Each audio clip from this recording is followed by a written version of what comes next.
Bonjour, bienvenue dans cette leçon dans laquelle nous allons voir la fonction date-diff. En fait, cette fonction renvoie la différence entre deux dates, en année, en mois ou jour. La fonction date-diff est une fonction de compatibilité. Ça veut dire que elle a été héritée d'un autre logiciel qui s'appelle notamment Lotus 1, 2, 3. Donc c'est pour la raison pour laquelle on dit que c'est une fonction cachée, parce qu'Excel n'aide pas à remplir les arguments de cette fonction comme elle le fait pour les autres fonctions. Donc, mais elle fonctionne correctement si elle est bien configurée. Donc ici, nous avons un tableau où il y a des employés, une date de naissance. Nous allons chercher leur âge en nombre d'années, en nombre de mois et en nombre de jours. Nous allons pour cela utiliser ces arguments-là que vous voyez. Si on met l'argument Y, ça donne le nombre d'années complètes. L'argument M va donner le nombre de mois complets, des nombres de jours. Donc ça, c'est ce que nous allons faire dans un premier temps. Ensuite, nous allons maintenant chercher à connaître les années. Après avoir enlevé les années, combien de mois il reste. Après avoir enlevé les mois, combien de jours il reste. Donc ça, ce sera pour connaître vraiment l'âge de façon précise. Mais dans un premier temps, nous allons simplement chercher les âges en année complète. Pour cela, nous allons faire égal, date diff. Donc vous voyez, comme on disait tout à l'heure, donc là, vous voyez, date diff, c'est en fait, c'est juste un lien pour aller sur Internet. Mais Excel n'aide pas en fait à compléter comme elle le fait pour les autres fonctions, Donc ici, c'est moi-même, c'est l'utilisateur qui doit connaître le fonctionnement de cette fonction et mettre les arguments correctement. Donc ici, le premier argument qu'il faut mettre, c'est la date. Donc la date au format jour, mois et année. Donc là, je clique la cellule puisque c'est mon argument est à ce niveau. Ensuite, je mets point virgule. Donc ça, c'est la date de départ. Maintenant, la date d'arrivée, c'est quoi? Je vais mettre la fonction aujourd'hui qui va me renvoyer, en fait, vous voyez ici, ça, c'est une fonction qui est reconnue. C'est pourquoi vous avez même fx ici. Il me suffit de double-cliquer ici et il me complète la fonction.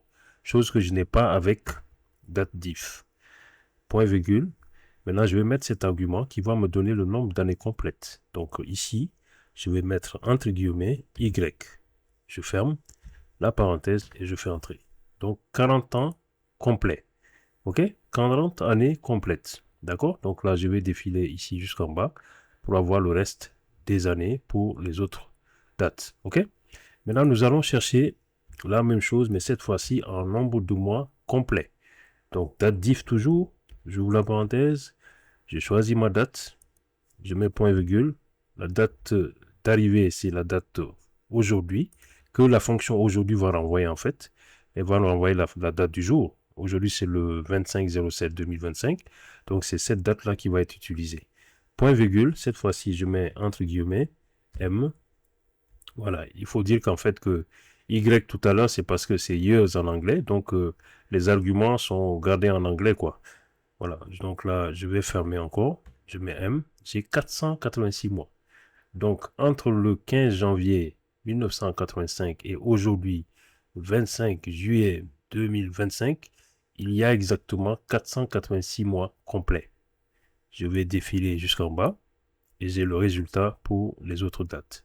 Je vais faire la même chose maintenant pour avoir le nombre de jours que représentent ces âges-là. D'accord? Donc, date diff toujours. Diff, j'ouvre la parenthèse. La date, c'est quoi? C'est ça. Point virgule. Aujourd'hui. La fonction aujourd'hui va m'envoyer la date. Je ferme. Et cette fois-ci, je vais mettre D. Comme days. D. Donc, comme on dit que les arguments ont été gardés en anglais, c'est pourquoi vous avez ces symboles-là. Je ferme. Là, j'ai 14 801 jours entre la date du 15 janvier 1985 et la date d'aujourd'hui. Il y a 14 801 jours qui se sont écoulés. Je vais défiler jusqu'en bas. Et là, j'ai en fait les âges des employés. En année, ça donne ça. En mois, ça donne ça. Et en jour, ça donne ça. OK? Maintenant, nous allons voir dans quel cas utiliser ces deux options-là qui nous permettent d'avoir le nombre de mois après avoir enlevé les années, le nombre de jours après avoir enlevé les mois, les années et les mois. Donc, nous allons ici poser une formule. Nous allons ici, je vais dire que, par exemple, alors, je m'excuse, je vais donc effacer tout ça. Cette fois-ci, nous n'allons pas chercher, nous allons chercher en fait les nombres de mois restants et le nombre de jours restants. Donc, ça va nous permettre d'avoir l'âge précis de chaque employé. Ici, donc, je vais faire cette fois-ci date diff. J'ouvre la parenthèse, l'année, je mets ça, point virgule aujourd'hui, tabulation. J'ouvre le guillemot, je ferme, j'ai oublié de fermer, point virgule. Et cette fois-ci, je vais mettre YM. Ça veut dire que il doit me donner le nombre de mois après avoir enlevé les 40 ans là. Qu'est-ce qui reste comme mois? C'est ce que ça veut dire. Mois complet, bien sûr. Il reste 6 mois. Donc, en fait, Moussa a 40 ans et 6 mois. D'accord? Je vais faire donc la même chose ici. Je vais dérouler pour avoir le reste ici. OK? Donc ici, nous avons 34 ans et 8 mois, 23 ans et 5 mois, etc. Nous allons maintenant chercher, après avoir enlevé les 40 ans, les 6 mois, combien de jours va-t-il rester dans l'âge de Moussa? Datif.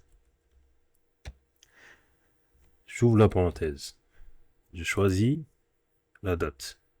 La date d'arrivée, c'est aujourd'hui. Si c'était une autre date, par exemple, je l'ai mis cette date-là simplement, en respectant le format jour, mois et année. Point virgule. Ici, cette fois-ci, je vais mettre MD, c'est-à-dire combien de jours il reste après avoir enlevé les mois complets. Il reste 10 jours. Je descends. Voilà. Donc, voilà en réalité les âges exacts. L'âge exact de Moussa, c'est 40 ans, 6 mois et 10 jours. André, 34 ans, 8 mois et 7 jours, ainsi de suite. Donc ça, c'est grâce aux options que nous avons ajoutées. Nous avons pu retrouver les dates. Voilà, merci d'avoir suivi cette leçon et à la prochaine.